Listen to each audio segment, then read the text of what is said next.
Welcome. My name is Lars Johannessen, and I'm an associate professor here at Oslo Metropolitan University. And I'm super excited to see all of you here for this open guest lecture. Today's esteemed lecturer is Randall Collins, who is currently Emeritus Professor of Sociology at the University of Pennsylvania. Randall Collins is one of the most influential figures in contemporary sociology, or dare I say, the social sciences more generally. Ever since he received his PhD from the University of California, Berkeley in 1969, he has published more than 100 journal articles and authored over 20 books, some of which you see on this slide, including classic titles such as Conflict Sociology from 1975, The Credential Society from 1979, The Sociology of Philosophies from 1998, Interaction Ritual Chains from 2004, and Violence, a Microsociological Theory from 2008. And throughout these and many, many other works, Collins has made substantial contributions to fields such as microsociology, economic and network sociology, historical and comparative sociology, the sociology of emotions, of religion, of science, of sex, and of culture, and many, many more fields. And if that wasn't enough, Collins's works are also wildly ambitious. For instance, his 1,000-page Sociology of Philosophies provides a comprehensive explanation for the development of philosophical ideas throughout human history, in the form of what he calls a global theory of intellectual change. Collins is also one of the few scholars who have accurately forecasted a major world event when he predicted the fall of communism in his book Weberian Sociological Theory from 1986. And reflecting these and many other achievements, Collins was also elected as president of the American Sociological Association in 2010, which, to quote Weininger, Leroux, and Lizardo, was a well-deserved capstone to one of the most formidable careers in the history of sociology. So, in other words, we are very lucky to have such an esteemed guest visit OsloMet here today. And in today's lecture, Collins will present his ongoing work on micro-observations of people in public places, engaging in mundane activities such as walking, dining outdoors, or talking on their mobile phones. As he states in his abstract, Collins will argue that key aspects of society are revealed through such micro-observations as people engage in informal sociability to create the building blocks of larger social networks. The lecture itself will last for about 50 minutes, and it's followed by a comment from Professor John Parker at the University of Oslo, before we open up for questions from the audience. And please note that the lecture and Parker's comments will be recorded, but audience questions will not. So you are free to ask questions without this being recorded for all of eternity. Now, before I give the word to Collins, I just want to add that this lecture is organized as part of the inaugural meeting of the Norwegian Microsociological Network. Microsociologists are interested in how society is accomplished and organized and negotiated in everyday interaction. And Randall Collins is truly one of the foremost contributors to this tradition, which can be traced back to prominent thinkers such as George Herbert Mead, Herbert Blumer, Harold Garfinkel, and Irving Goffman. Now, our Norwegian Microsociological Network was literally founded yesterday at an event at Soria Moria here in Oslo, which you see pictured on this slide, and we are really interested in expanding. So we will therefore pass along a book where you can write your name and email if you want to learn more about the network and its events.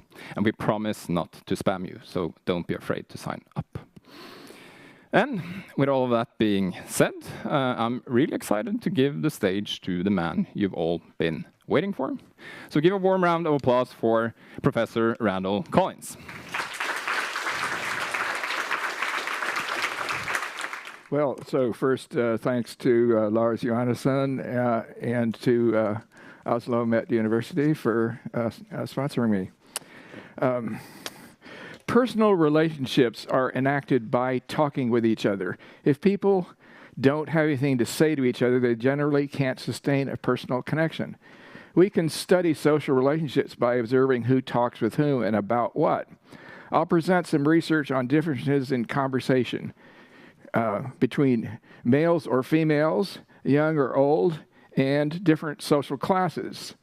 To foreshadow some of the perhaps more novel findings, in the upper middle class, women increasingly are starting to talk like men. Among children, social class differences develop late. Children seem more alike than adults do. I'll conclude with some observations about segregation by different social dimensions. In other words, and I don't mean just by race, but segregation by gender, class, and age. And just to foreshadow the most of that, we are most segregated by age than anything else, perhaps increasingly so. Personal relationships are what we call social ties, interaction for its own sake. It's pure sociability in the sense of Zimmel, Durkheim, and Goffman. I'm going to describe an unobtrusive method I've been using to do research on conversations. It doesn't involve invading anyone's privacy or carrying a hidden tape recorder or camera. In the past 2 years, walking around city streets and parks in Southern California, I carry a small notebook and write down. When I hear somebody talking, I write down the words, the tone of voice, and a brief description of the persons in the conversation. Sometimes it's only a few words. Sometimes it's several sentences. One might think we can't make much sense out of little bits of conversation unless we hear a complete exchange or at least a sequence of conversational turns as people talk back and forth. The fragments I pick up are mostly lacking in this kind of context. Moreover, I know nothing about these people except what they look like and where they are when the bit of talking takes place. But I will try to show you that these little samples of talk make a sociological pattern. Different kinds of people tend to do certain kinds of talking when they are in public places. And we can infer that this is a sample of the way they talk in sociable situations elsewhere. I started this research 2 years ago in the latter part of the COVID epidemic. During that time, many people started taking daily walks for exercise and to get out of the house. Restaurants had been set up on sidewalks, and many of these still remain. Also, some years earlier, with the proliferation of mobile phones, people have become used to speaking their private conversations, generally quite loudly, in public. One might think that cell phone conversations would have even less context, since we see or hear only one side of the participants, but I'll try to show you that cell phone talking fits the same pattern as face-to-face talk. So far, I've collected about 240 conversational samples. I do not collect practical situations where somebody is giving an order at a restaurant or delivering a package. I omit any conversations that involve myself or where I know the people personally. I do not include conversations which consist entirely of people just saying hello or other brief greetings. But I will show towards the end of the talk that greetings actually show a very strong social pattern. So here are two examples. Two adult voices, female, walking past me in a neighborhood block of shops. Hip-fitting jeans, slender, upper-middle-class women in their 30s. Mezzo-soprano voice says, "I don't want to have anything to do with it." The alto voice says, "I thought I had a thought on that." And then she ends with a trill and a laugh.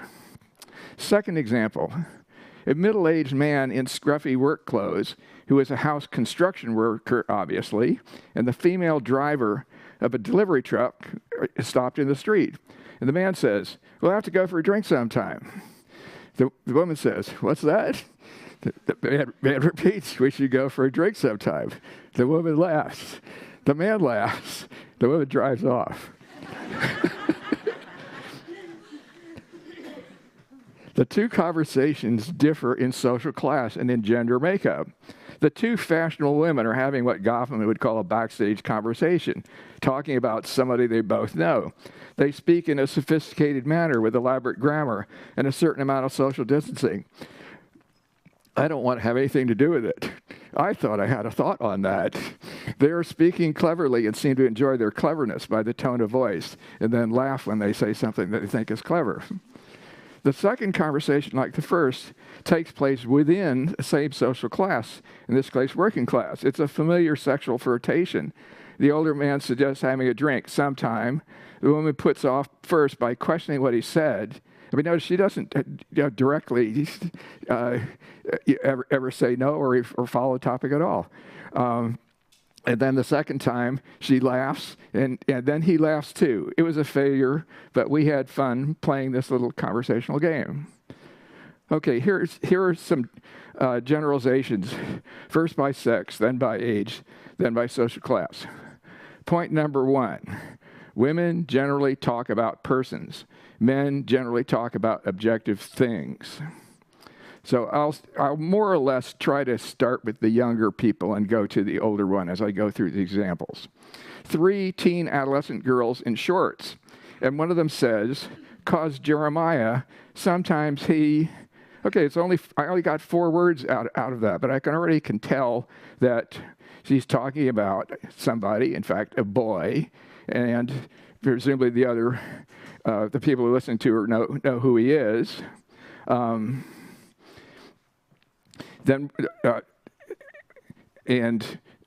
So already it fits my generalization here about talking about people. 2 teenage girls with their hands in the blue jeans pockets, and one says in a soft little voice, "With him, it's like, well, I get it." Yeah, so again, it's not even a complete sentence, but they're talking about him and something that she can't quite articulate about her feelings about them. Okay, 2 young women in their 20s, and one of them says, "He'll never do that again, but I," and that's all I heard. Might have been interesting if I stopped, but that's part of the method. Older and younger women with a dog, the young woman says, "She was really upset with her," and I missed the rest of that story. 2 rather dumpy-looking mother-aged women, and one of them says, "I hope she feels really bad about this for the rest of the day." So it's a she that she's bad at. 2 middle-aged housewives. One of them's about to get into a car. I guess it's sort of at the end of the conversation, and she says, "What he doesn't know won't hurt him," and then she gives a little giggle. So that's actually Goffmanian backstage. I mean, she explicitly said, "We're not going to let him know this." 2 middle-aged women walking, and one of them says, "I could not get that answer out of him." I think she's probably complaining about either a husband or a son, since she feels she's entitled to an answer. 2 women about in their 50s walking, and one of them says, "She's a comedian. She's very acerbic. She's blonde." That's just very pointed. Then getting to almost my final example here. 2 women in their 50s on a bayside walking path in a very nice residential area next to a yacht harbor, talking. They are talking in high energy. I can hear them coming from a distance as you come up and pass us while we're walking. And what I hear her say is, "She lost momentum and she can't get back into it." I'm there's kind of multiple indicators here that we're talking about at least the upper middle class. I mean, the professional psychology talk about losing momentum. I also thought that the previous one, the woman who said she's very acerbic, that sounded to me like also well-educated person. The pattern of female talk is not confined to the United States. I heard the following in a town in Germany, a street in a residential area. Two middle-aged women said, "Er hat immer Wohnung zu Hause," which translation, he always lived at home. I mean, so the women are talking about, I don't know whether they're complaining or just saying, yeah, he's always at home. Okay, moving on to the next point. Men usually talk about objective or technical topics.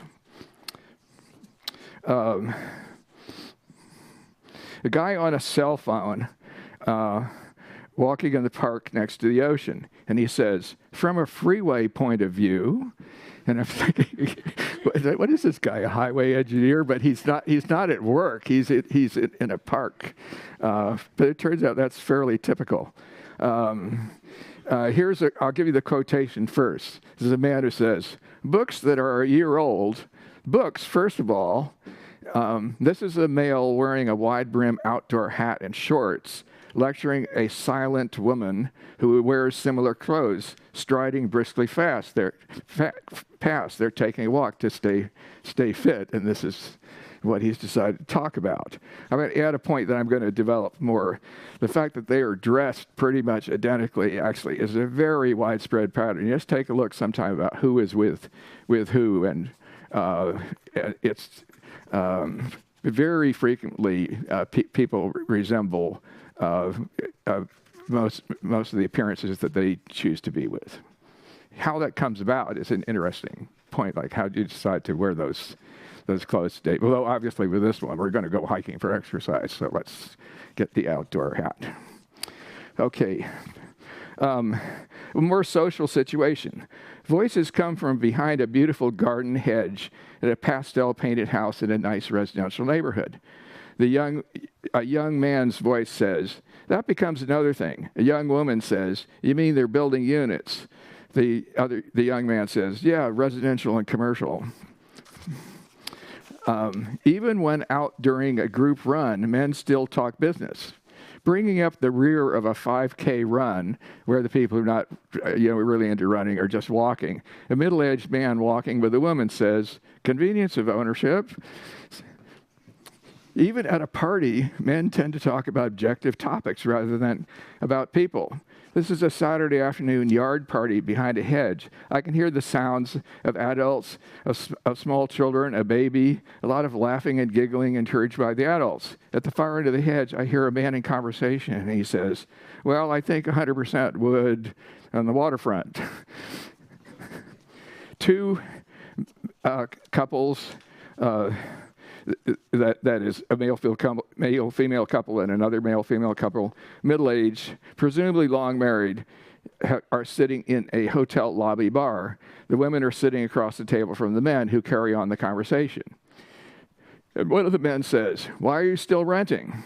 The irony is, can we get another year on the market for 3 years now? Now notice this actually is a vacation hotel in a vacation spot, but the conversation they're carrying on is just chatting about real estate. He gives a lengthy monologue in an eager voice. The women sit quietly while the men talk.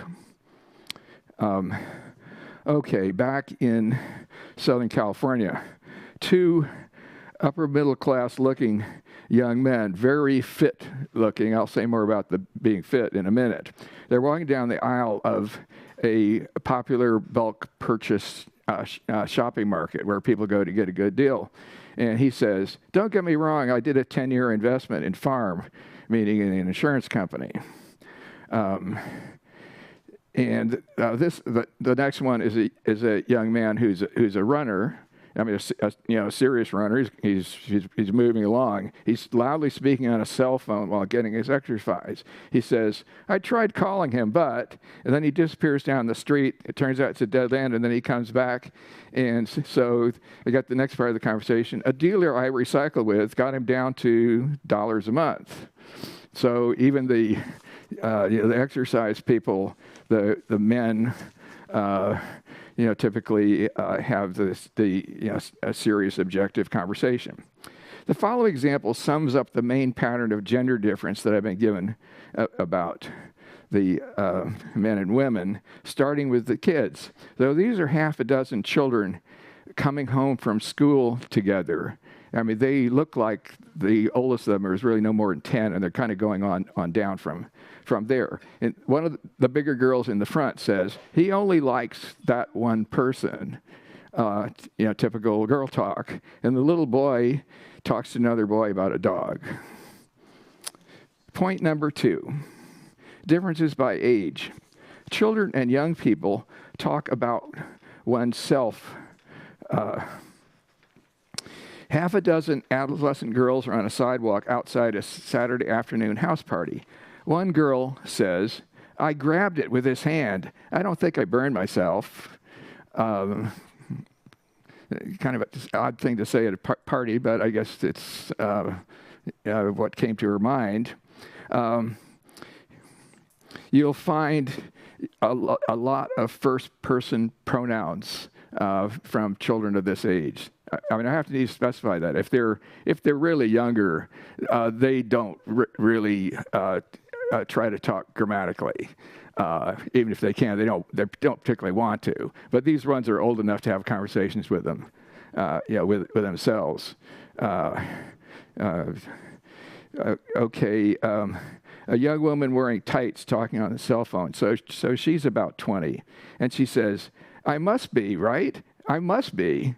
I mean, she's waving her arms while she's walking. Another wealthy neighborhood, a young woman in shorts talking on a cell phone while walking a small dog says, "It's like every supervisor turns against me." Her voice gets very whiny. "Yeah, well, I'm like.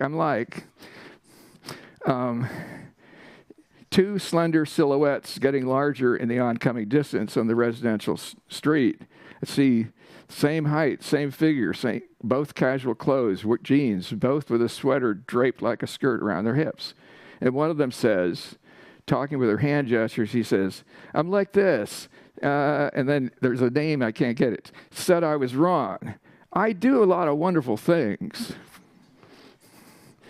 The same pattern happens when talking to the opposite sex. A young man and a young woman with backpacks sitting under a shade tree in the main city park. And the woman says, "Feed the cats. I'm the only one doing anything." A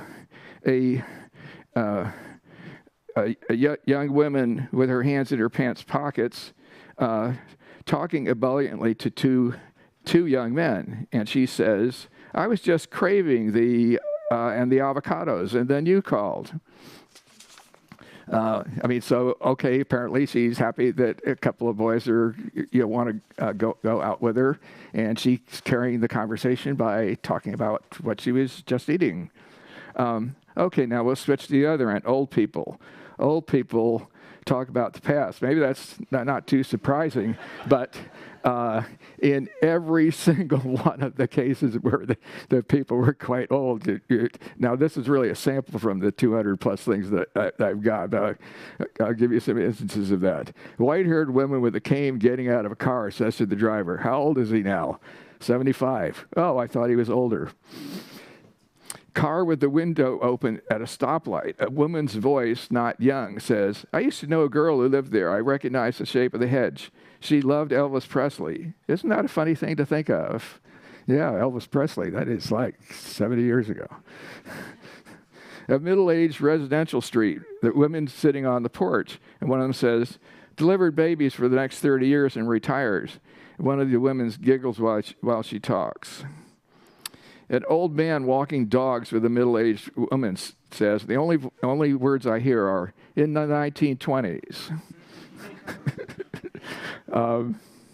Two old couples walking their dogs in an expensive resort. The two men are in back. The two women are in the back. The two men in front. And one of the men is saying, 45 years. He was a really good lawyer. I wanted to make him a defense attorney. He didn't like that. Now, across the ages, parents talking to children. The 8 different ages don't talk to each other hardly at all, except they're in a family. So what does this sound like? Mother and son walking. The boy is about 4 years old, and he says, "Wash my hands." The mother says, "It's got to be there. It's part of nature. You know what I'm saying?" Maybe he had an accident, he shit in his pants. But in general, parents act as advice givers and support groups to their children. So the next one, the children are somewhat older. A 10-year-old girl after school walking home with her father says, it's not like he's not nice. You know, it's her father's a sounding board for the typical, talking about their friends or not friends. A mother and daughter, both in shorts, getting out of car. The mother gets something out of the trunk and says, no, I'm not. You have so many friends. They're obviously carrying on the daughter complaining something about her friends. And the mother tries to support her. Middle-aged woman walking a dog, talking on the cell phone, says, so would you be able to get to any classes? No doubt the mother of a college student. A man in his 60s with a very friendly tone says, tell me, was it a nice job, a good job? Kids do grow up. Here are a couple of examples of college-age young adults talking to their parents. The college-age young man talking in his front yard in a middle-class neighborhood to an older man and a woman, and pointing his finger like he's delivering a lecture, and he says, if there is a major discrepancy, you have to, in other words, as grown-up children get to talk to the adults, talk like adults to the parents, they turn the tables on them. No, they give their parents advice. Point 3. The higher social class talk more about business or professional matters, even on social occasions. How can we tell people's social class? One indicator is the place. A fashionable and expensive sidewalk restaurant, for example, standing outside homes that are large or luxurious, or ill-kept or decaying, or just sort of ordinary in the middle. Being at an expensive resort, or in a public park open to everybody. Sometimes clothes is a marker, even in this era of casualness where almost everybody tends to wear sports clothes, but some workers sometimes wear uniforms or overalls. In California, the upper middle class uses fitness as a class marker, ostentatiously showing off their trim bodies. Here's an example. A big, broad-shouldered man wearing shorts, no shirt, very fit torso, with a woman both around 60 years old walking small dogs. They're in a residential neighborhood, not in a beach. But, the guy is looking like Tarzan. The man says, the center where my dad goes, it's up at 6,000 feet with a pool outdoors, talking very loudly and assertively talking about his property. Another example, a very fit-looking man walking a dog, talking loudly in the cell phone. He seems to me to have very arrogant body language, and he says, these are the orals, 3 pills a day. Presumably he's a doctor. A group of 8 middle-aged men, or some a little younger, semi-formally dressed with long-sleeve shirts, jackets, and no neckties. And one man is saying, problem in this one is all this legalistic stuff. Such a large group walking together suggests they've come out of a meeting. This is a district of office buildings. Okay, so it's not too surprising that the work talk is carrying over, but I think they've going out for a drink.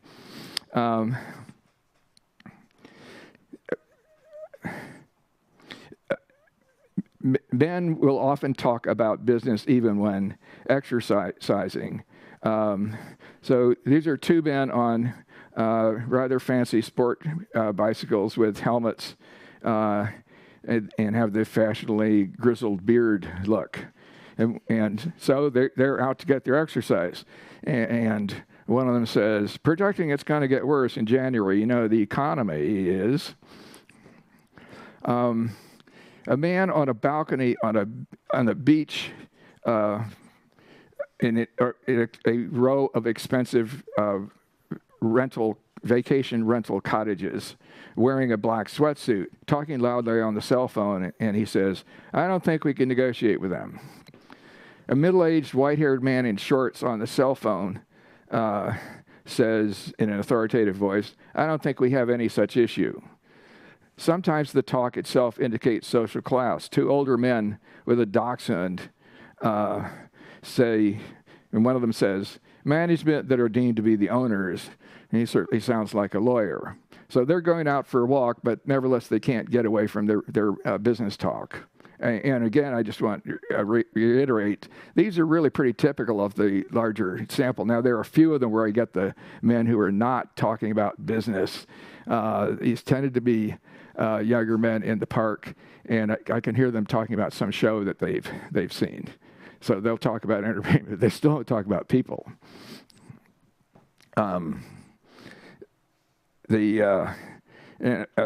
Final one here. Even on vacation, men tend to intrude their topics. On a walkway in a expensive resort, a couple is in vacation clothes, and the middle-aged man says to the woman, "The insurance says," I was really taken aback by this because this is a beautiful tropical garden, but that's not what he's thinking of. "Women talk business too if they're in the upper middle class." So this is an outdoor table at an expensive, trendy restaurant. There's an older woman and two younger women in their 20s, one of whom says, "Ask them about full disclosure because of the job." Another example. Obviously, I'd love to go back. The government confirms.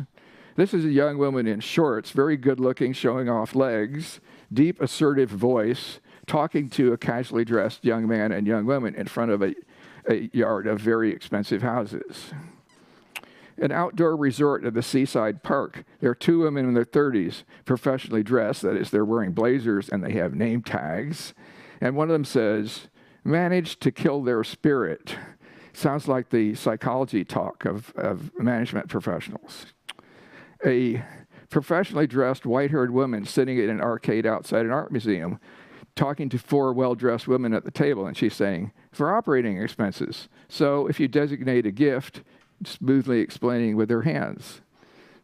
You know, "You'll be part of the art scene if you give me $1 million. A middle-aged woman walking her dog, talking on a cell phone in the residential area says, "I could come back down a little bit and sell Norris on this." Then one final example that I have more trouble with. A rather dumpy-looking woman in her 50s to a scruffy, bearded man with standing there while their dog is pissing on the sidewalk. And she says, "Because it was his own fault because he was on the committee. He was probably good at it." I'm not sure about the social class of this. I mean, this is in a middle-class neighborhood. It's not the expensive part of it. They're not showing any upper middle-class markers. You know, they're not doing the fitness thing. They are talking about politics, apparently, which is more common in the upper classes. And the woman talks critically about a particular person, which also fits the gender pattern. I have less data on conversation in the working class. I mean, that's maybe a bias of the places that that I'm looking, but there are people who do work in the residential neighborhoods and some of the office city streets. And my impression is that workers do much less talking than middle and upper class people do. Point 4. Children and early teens tend to resemble their age group, even across social class. My conjecture is that children of the wealthy sound like the youth culture in general. Do they eventually grow out of it and sound like the upper class, or will they be sort of class egalitarian forever? Well, let's see. An example. This is the neighborhood's grand mansion. Italianate ballrooms, terraces, walled grounds. A quarter of the parterre is taken up with a massive plastic playground equipment, objects that seem to speak for the wealthy parents, saying, "I can afford for my kids to have everything." And from this huge playground comes the loud shrieking of a small child, harsh, pained, persistent. All I can see across the wall as I walk by is a bigger kid, maybe 5 years old, waving a tennis racket. Is he pestering and torturing a sibling, or is he trying to calm it down? The child's screeching persists down the block, echoing past the mansion and the 100 meters of garden. Now, I have noticed, this is sort of a parenthetical remark, in the last 15 years or so, little kids, that is, 3 or below, seem to have picked up deliberately screeching. And if you know much about children, you can tell when they're really crying. This is deliberate screeching. And there seems to be a culture among really little kids. Where are they getting this from? They're not getting it from TV. They must be getting it from each other. Maybe it's a sort of a age class war against their parents, because when you're out in public, the parents can't do anything about it. All right, to continue. Another house in the same neighborhood, this is a different time, but actually very, very nearby. I hear shouts, exulting, and jeers. Boys playing some kind of ball game behind a long private hedge of another not quite so big mansion. Children of the rich sound no better than anyone else's kids, was my comment at the time.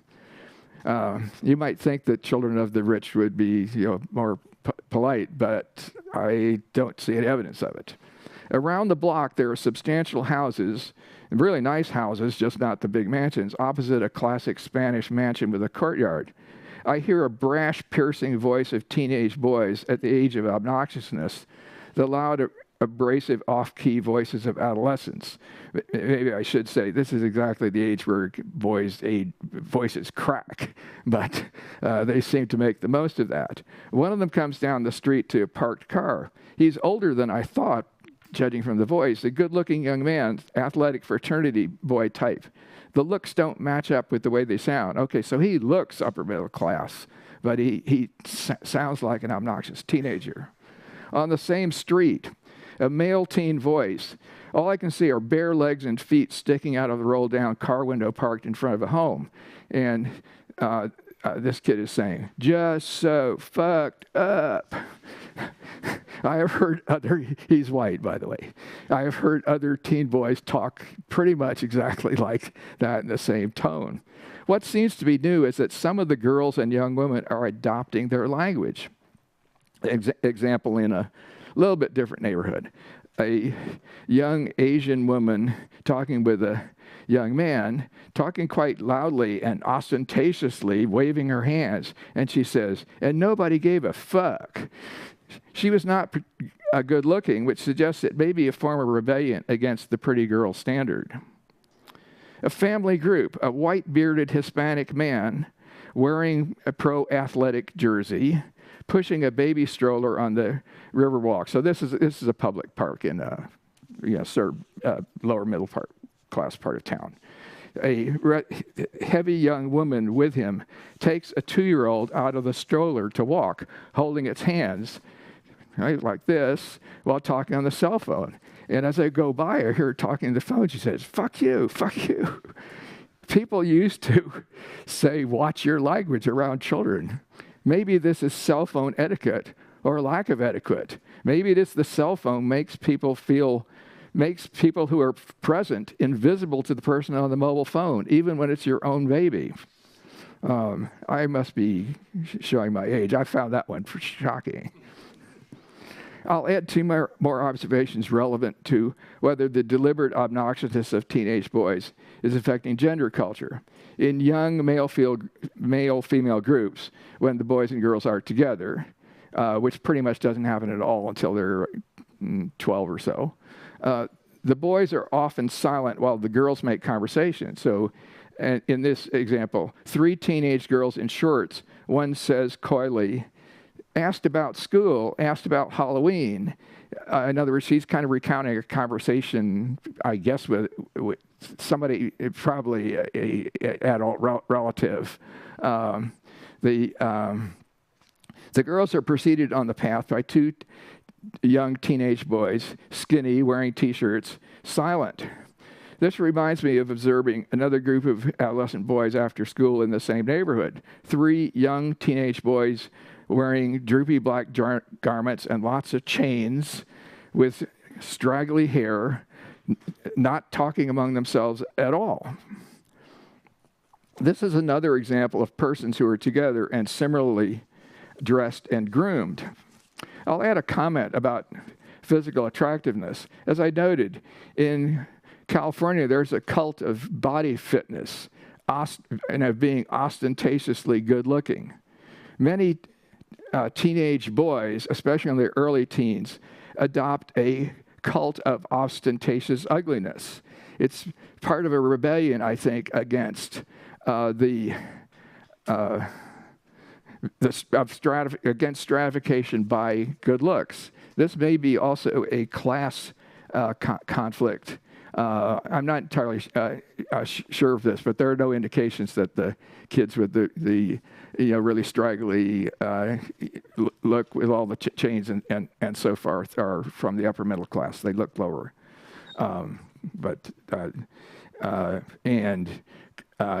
We do have a fairly famous class rebellion, which manifested itself in exactly the same way as the punk movement of some 40 years ago.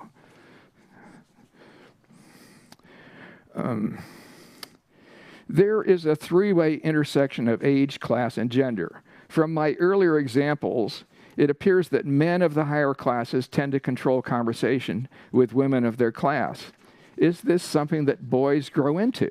They start out as obstreperous little kids. They pass into, through a silent period, into obnoxious adolescence, and then do they end up as assertive adults of the upper classes? Lower in the class structure, girls start out talking among themselves and eventually, when they grow up, take the lead over their boyfriends and husbands, at least conversationally. I put question marks behind this. We need more evidence will tell whether it's a culture change or whether they really do grow up to change into their class culture. My last point is more general. There's a strong tendency for people to self-segregate into little sociable groups, at least when we observe them in public. And I would think there's actually probably less reason to think that they're less segregated in private. My evidence here goes beyond the conversational samples I've reported. So another set of observations made on the streets that I've made on the streets since the beginning of the COVID epidemic. Polite greetings among strangers are largely confined to the same social class and age. Greetings take place among similar demographics. Just saying something like hello, hi, good morning. Middle and upper middle class people frequently exchange a brief greeting, or at least a nod and a smile when they go out for a walk in their own neighborhood. Greetings are especially likely among older people and extend fairly widely to adults from about age 30 upwards. People who are walking dogs are especially likely to greet each other and even to stop to have a conversation, usually about their dogs. On the other hand, people who are on cell phones do not greet passersby or even nod or smile. The cell phone realm takes priority, even when they're not talking business but only chatting. Young adults are much less likely to greet older people. They don't seem to greet each other very much unless they're previously acquainted, which you can tell, if they ostentatiously hug each other. But if not, they seem to just ignore each other. They're teenagers and children are encapsulated in worlds of their own. Social class is a taken-for-granted boundary. I mean, what I mean by that is sort of like it's the default setting. It's unconscious to us. We don't think we're seeing social class, but it's definitely there. Residents who are otherwise quite polite do not exchange greetings, nods, or waves with gardeners, construction and repair workers, or delivery drivers unless the worker happens to be providing a service for themselves. In my observations, workers do not greet or converse with other workers unless they're on the same job. Another self-encapsulated group are people engaged in athletic activity.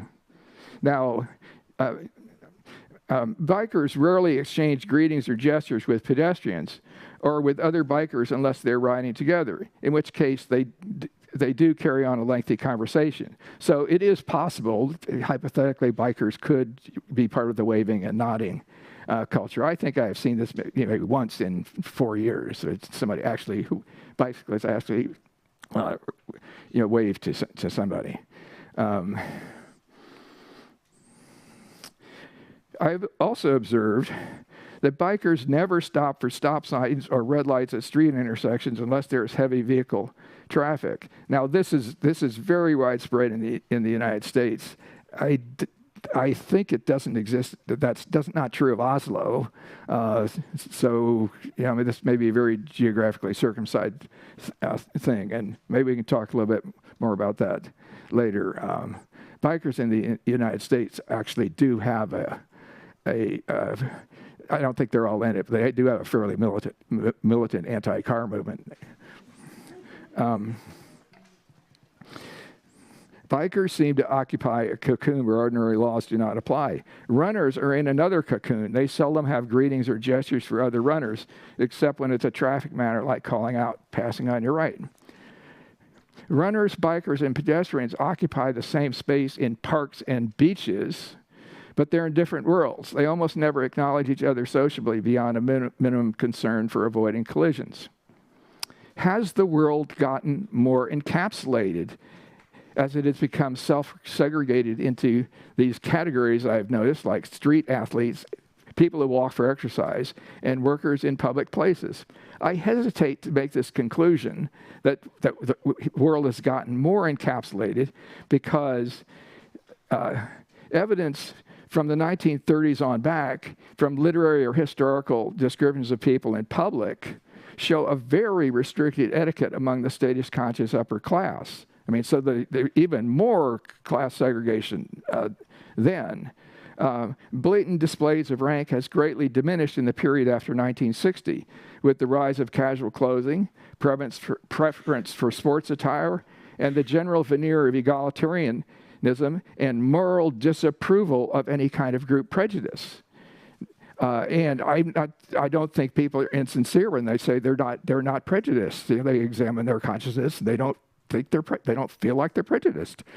Nevertheless, as an observational sociologist, it would be blind not to point out the ways in which people segregate themselves in public.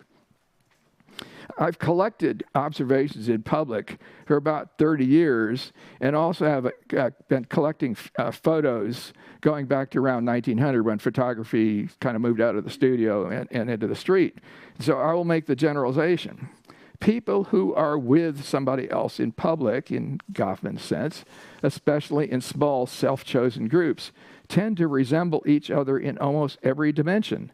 The people who are together are usually about the same age, same height, same weight and physique, similar degree of attractiveness, generally wearing similar clothing styles, similar degree of formality or casualness, often the same hairstyles.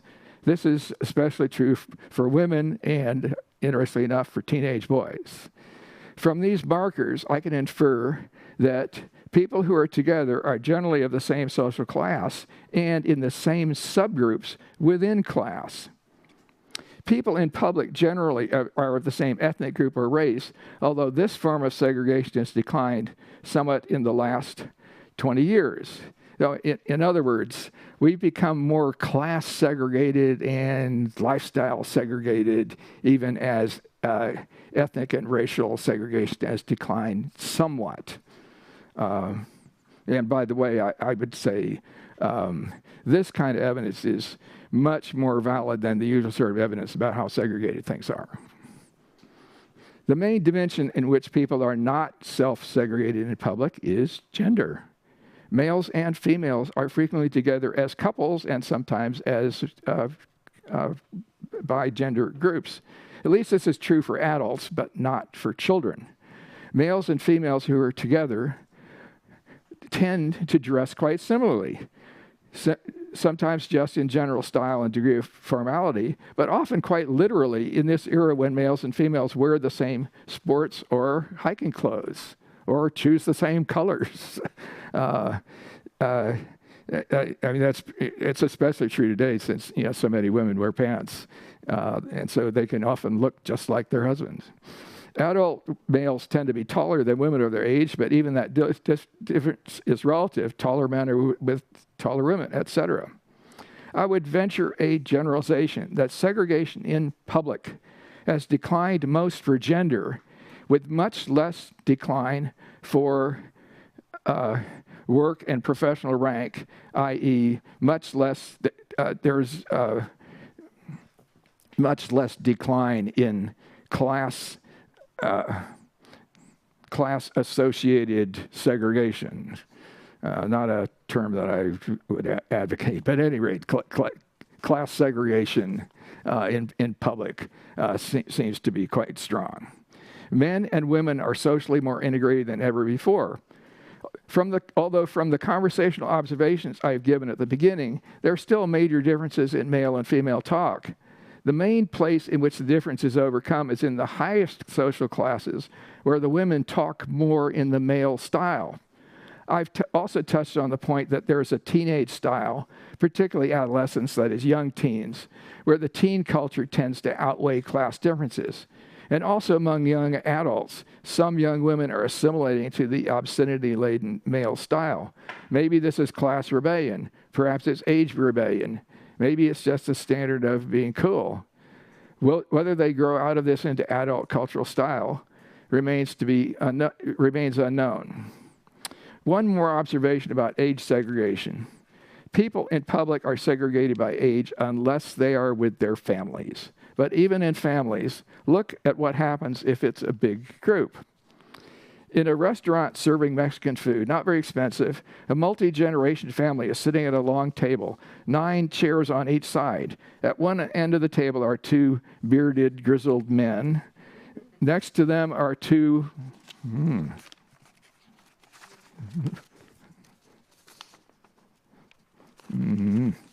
Okay, I've lost that page, so I'm going to have to wing this last line here.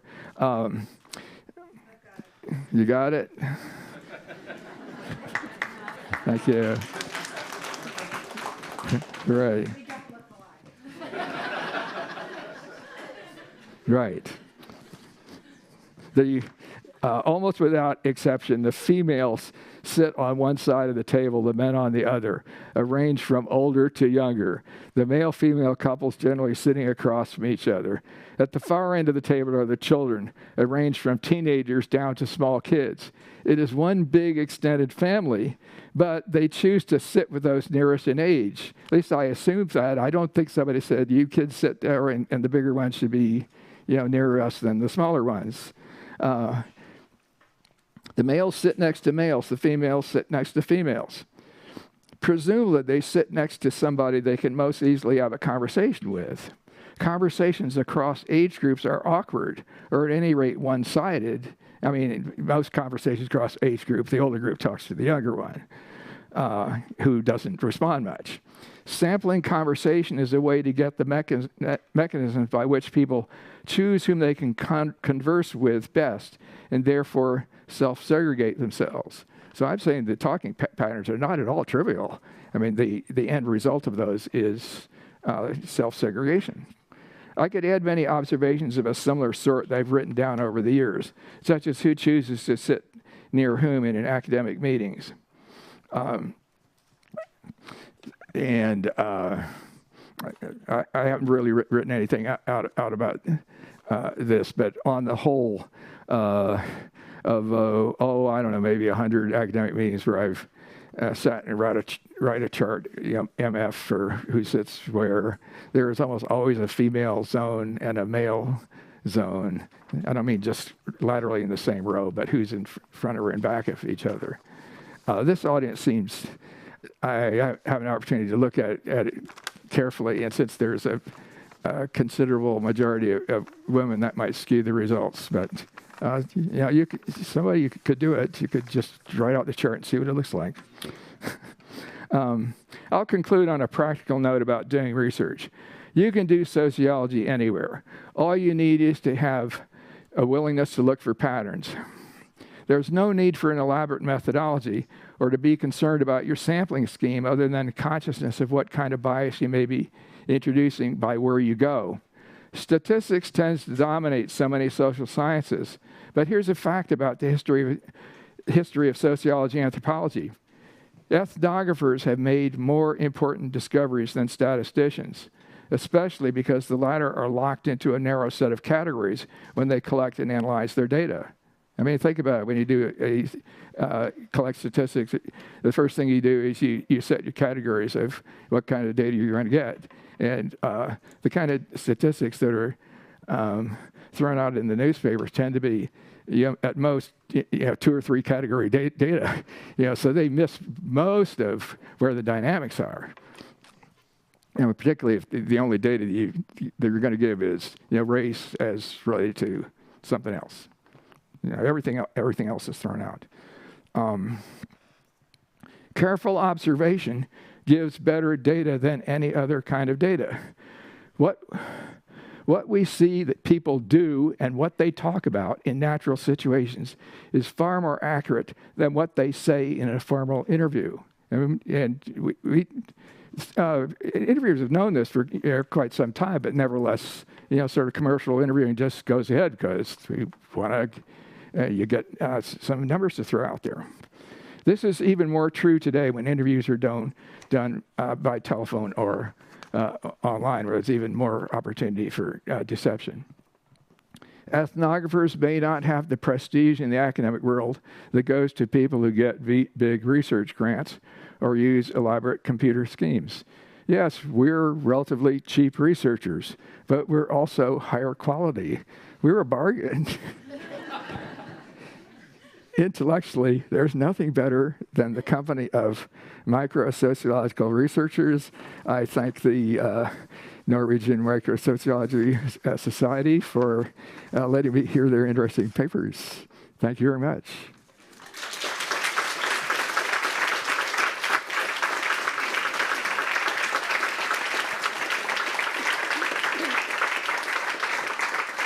You can just keep the mic on. So okay. Right, okay. Well, thank you, Randall, to that stimulating and also quite humorous lecture. We will now have a comment from John Parker. Oh, yes. You have the microphone there, John. Or you want to use this? That's okay. Yeah, John is a professor at the University of Oslo and also a member of the Norwegian Microsociological Sit down Network. for a minute. Yeah, thanks. Thank you so much, Randy. I was thinking back to my first sociology class. It was a theory class, and the main book we had was Discovery of Society. This is back in the 90s. I was an undergraduate, and your work has been an incredible influence on my career. I think in particular, your focus on clarity, the parsimony of your theory, and the quest for an explanatory sociology to try and discover the principles by which one thing happens versus another. Something that I've also tried to follow throughout my career, and I know from the last couple of days of the Microsociological Network, this is something also that has influenced many of the people in Norway. We're so excited to have you here with us. As someone with a 5-year-old who screeches a lot, I have thought exactly the same thing myself. It is a type of warfare. Kids don't have very many resources. One thing they can do is be as annoying as possible to you, and screeching is a way that they do that. I'm 100% in agreement about this. And I think for everyone here, too, it's also a great reminder to keep our sociological eyes open and to realize that everywhere, in these settings, on the train, in the subway, wherever we're at, that we can do sociology. In fact, those are some of the best and most fun places to do so. I guess is one thing I would like to talk about as someone who's thought about your work for a long time. One of my classes reads your classic paper, The Micro Foundations of Macro Sociology, and also reading Goffman. I went back to Goffman's work on fieldwork, and one of the things he says is, I don't give hardly any weight to what people say, but I do try to triangulate what they're saying with the events and with their actions. I was also taking a look at your book on violence, in which you note that oftentimes what people claim to be their motives for a violent action or what they say are their motives are not as important as the micro-interactional bodily dynamics that can lead to or away from violent situations. And also some of your work in which you argue that cognitive sociologists, rational choice sociologists, take the idea of human cognition too far, and that what we say and what we think oftentimes doesn't matter. What matters in a conversation is feelings of membership and identity rather than the content of the conversation. And so I was wondering maybe if you could reflect on the role of the content of talk and of social meaning in talk with respect to interaction rituals, sociality, and how much content matters versus the form or the structure of the interaction in the interaction ritual kind of sense was one of my questions. A second one has to do with how do we understand these patterns from a historical framework? That is, how generalizable are these across time? And how can we understand the patterns of segregation that you note as resulting from broader forms of stratification in the past? And what's the implication of those for stratification and for patterns of interaction in the future? That is, within this long kind of historical durée, how do we understand conversational stratification? Who talks to whom? Who doesn't talk to the other people that they're around? And how does that relate to larger differences in society? Do we expect these things to change, and in which directions? I wondered if group composition mattered. You mostly talked about dyadic interactions, one-on-one interactions. And I wondered if you'd noted in your data collection, which I find fascinating, if proportionality matters. Is there a kind of stoichiometry to groups in the sense that having more men or more women, more upper class, more lower class, younger versus older, if those kinds of differences in terms of group composition matter for the kinds of patterns that you've seen? We could also ask about conversations online, where we know more or less about the identities of the people that we're speaking with, and whether or not and how that matters for who talks to whom. What are the implications for society? What are the implications for politics if those are different? And a last one that I wanted to ask was, in a place like Norway, where I believe, in my experience over the last few years, there's a real effort to have gender equality. Do you think that the kinds of patterns that you notice across genders hold up across places like Norway versus other contexts where maybe gender types of stratification matter more or greatly emphasized?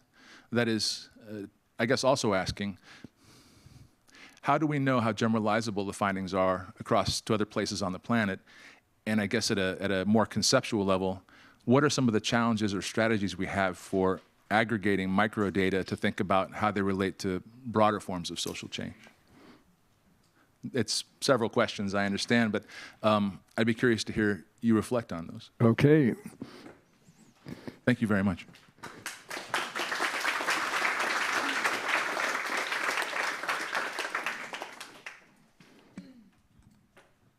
Yeah, so, all right, the question about the content of talk doesn't matter. Yeah, I get slammed on this to a certain extent from cultural sociologists. And let me just say, I'm pushing my own particular approach because not too many other people are doing it. I mean, I was actually pretty influenced by the ethnomethodologists early in my career because I was kind of in the same departments with them. They maybe because as John knows about militant groups, they really made an effort of saying like sociology doesn't matter, or sociology is just an abstract gloss on things that don't exist. Like, and in a way, I sort of agree with that. I mean, you say like if you think the class structure is a pyramid or something, that's just a metaphor. The class structure doesn't look anything like a geometric thing. It looks like us, I mean, you got to sort of add it all together, and it's hard to do that, and so the idea of it's a strata and so forth. So, Garfinkel is quite right about it, that sort of in that sense, sociology is often been about things which don't exist. Well, they don't exist in the sense which they're talked about, but they certainly do exist in real everyday life. Well, okay, So on the content of talk, I kind of took the thing I liked about the ethnomethodologists was they developed this new method, particularly the ones who went around with tape recorders. You got to remember that when I was young, tape recorders were these big clunky things that you had on, on the table, and and if somebody was tape recording something, it meant the CIA had done something to sneak into your basement, So, but by the time you got into the 70s and 80s, you get like the Sony Walkman and all sorts of stuff, and for that matter, camcorders, and people got to see. Like how people got beat up by the police. They're tremendously shocked because nobody had ever seen it before. It doesn't look at all like violence in movies on television. I mean, it's kind of far more ugly and disgusting because it tends to be very uneven fights. It's pretty always the bigger group getting an isolated victim or things of that sort. Well, okay, so maybe I'm just making a pragmatic argument here that we kind of need to look at stuff like the best thing that the conversation analysis people did was about the turn-taking rule, but the way they formulated it, they formulate it as one person at a time talks, and then another person talks. Okay, well, it's sort of boring, right? But if you look at it in detail, you find that if the conversation is really flowing, somebody will talk da-da-da-da-da-da, and the other person will come right in, da-da-da-da, right within 1/10 of a second. And we can actually hear,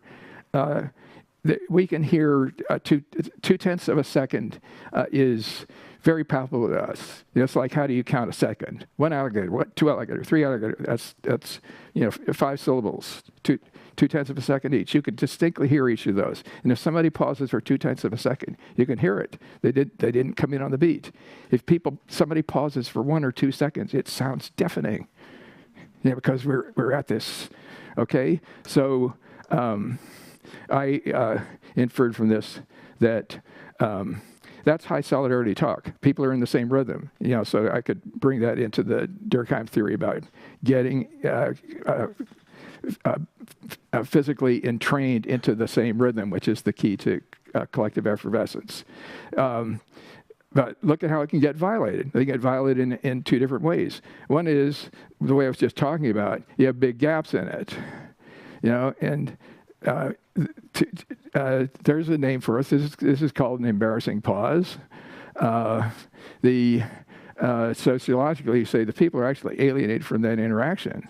Now, it may be, to push a little further back, the reason that they're not talking is because they don't have the cultural capital to carry out that kind of talk, or it may be that they are just overwhelmed by the emotional difference, sort of taken for granted, stratification in the system, and it won't come into their mind, because they're being overwhelmed by it.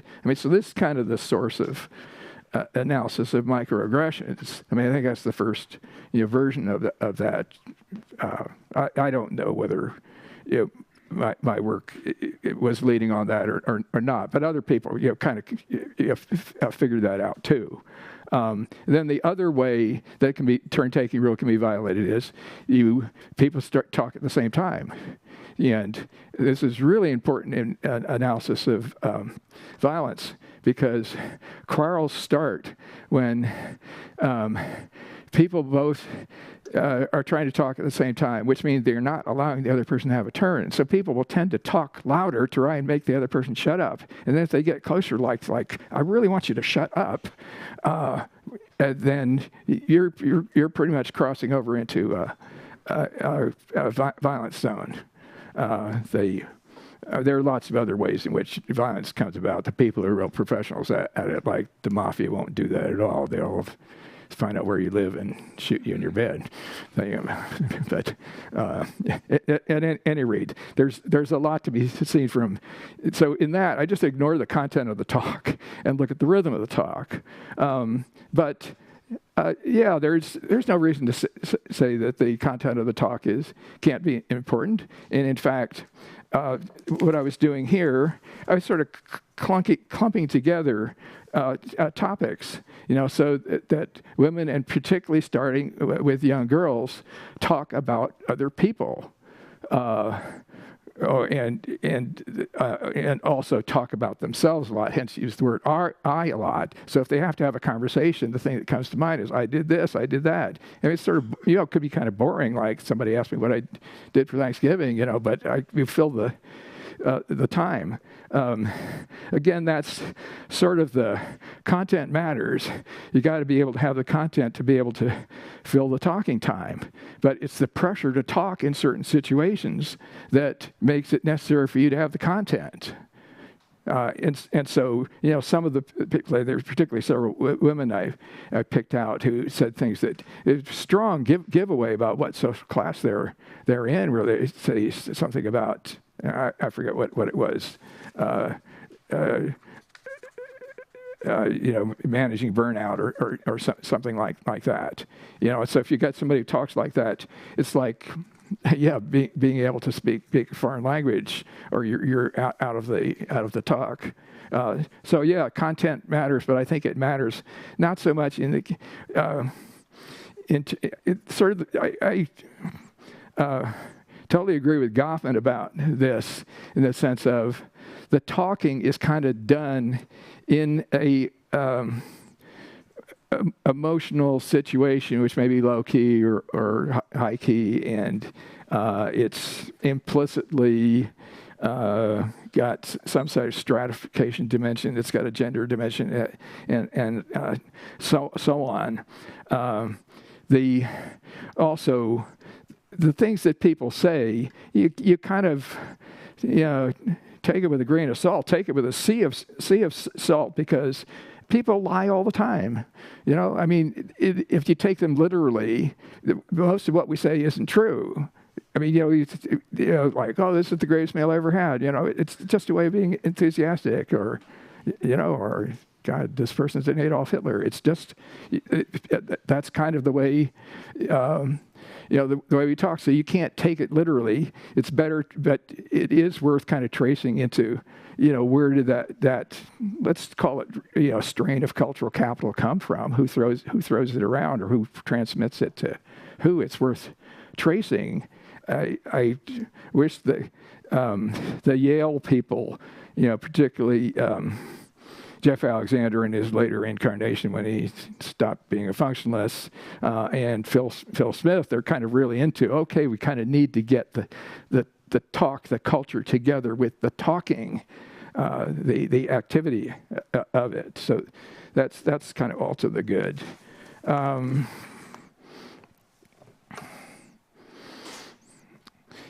What's my data? What's it worth? This part is about Southern California in recent years, although some of it goes back further, and the stuff about people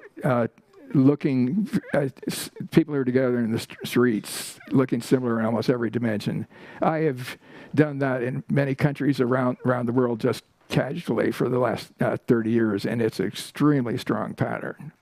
People choose to be around people who are very similar to them, or maybe being around other people makes them try to be similar to each other. There's lots of ways to argue that. It may be you really want to show that your clothing and everything else is given off a sense of we. The historical pattern out of the past, we're getting better on this. The followers of Norbert Elias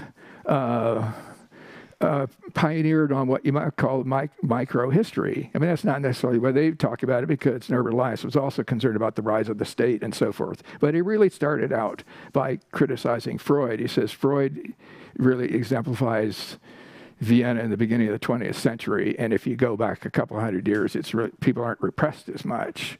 And so forth. I think he sort of overdoes that, but it started out looking like, what are the manners like? Now, there are lots of historical books, and in fact, quite a lot of books by art historians it gets a little bit trapped into like, oh, this is very colorful, like this is what Flanders looked like in the 1500s and so forth. You kind of have to read more stuff into it. I'll give you just one example. Hieronymus Bosch is really famous for particularly the Garden of Earthly Delights, where one section of it is supposed to be hell. You look carefully at hell. Hell is full of musical instruments. It's at a time when music is starting to become more popular and better organized. It's the time when music scores started being printed. There are more musicians. Hieronymus Bosch, he represents kind of old-fashioned religious people. Sees musicians are like people who play the fiddle in taverns where people are getting drunk and getting ready to go to hell. That's what he depicts. So you kind of have to ask some questions about it instead of like, Hieronymus Bosch is really weird, like he's surreal. He's also telling you something about the society of that time and the conflicts in it. Does my stuff generalize across the world? Some pieces of it that I've looked into, I think, do. There are some places which I think are really different. India strikes me as being, India's in the West. It's a very highly educated sector of Indians who come to the West. So they're not very different, but India itself, sort of blew me away because it's the only place in the world where people have a religious shrine on the front of your truck. It's kind of like there are aspects of the Middle Ages there that are long gone in the West. Does that make a difference in how people interact with each other? It seems pretty clear the Arab world has got a long history of tremendous detailed segregation by sex. Yes, so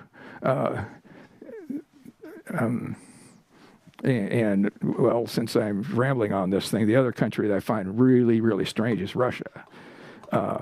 See, on the whole, the contrast is the biggest contrast with America, where Americans are really kind of naive people. We sort of expect that, there's a certain amount of exaggeration and gushing and so forth, but kind of on the whole, they think people are not trying to fool them.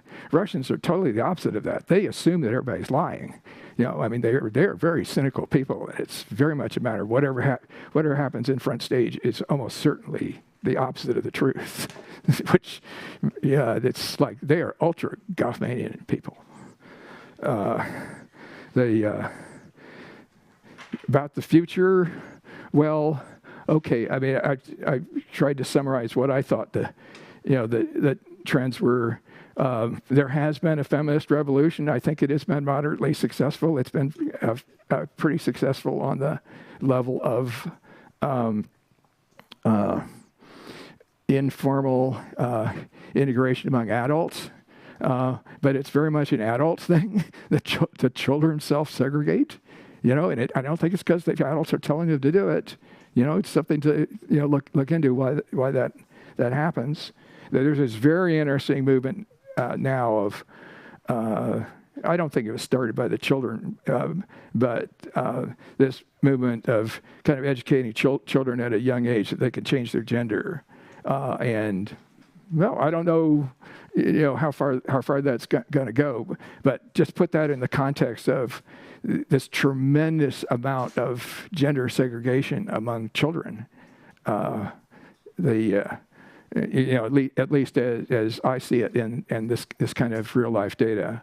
So maybe that tells us something about, we got another rebellious movement here, just like sort of the grunge movement among some teenagers seems like I think that one's a class rebellion. And since social class so much tries to emphasize good looks, now this is sort of a Southern California bias, but try walking around Los Angeles sometimes and you'll see what I mean. It's very ostentatious stratification by how good looking you are.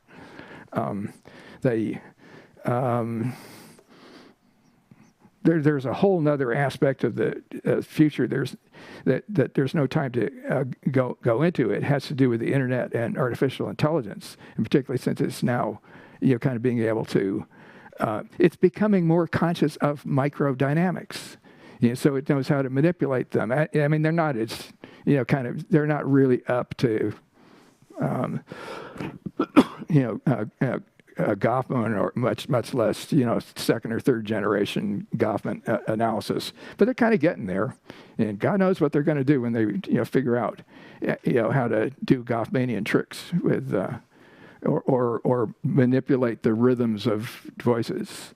I mean, so far they try to analyze voices just to be able to identify people, but that's the matching the vocal rhythms is, kind of being a much, I think, more threatening step, actually. Kind of talk about creating false friends. If you got a sort of robotic voice that can actually come in on the beat and match your rhythm. And okay, finally about gender equality. So so there are some countries which should push this more strongly. I don't really know enough about contemporary political history to know whether it's coming from the top down politically, or whether it's a middle class movement, and which age group has been pushing it. In the United States, it sure as hell wouldn't come from the top down. I mean, it sort of had to fight against the political elites, although it is generally true in almost all political movements that it's the upper middle class which has the leverage to get a movement going. That should make Marxists sort of unhappy, but are there cases where the underclasses can get themselves mobilized? Well, so the only indication of that is something like, is the little kids screaming movement an example of age people struggling against age stratification? Yeah, I mean, maybe, although it is true that age sort of is self-liquidating, because after a while you're not young anymore. Well, that's as far as I can go. Thanks so much. All right. Thanks. So, I think we have time for questions from the audience as well. Before I go, just such an honor and a privilege to be here. Nice to meet you again, and also nice to meet Judith. Thanks so much for joining us here.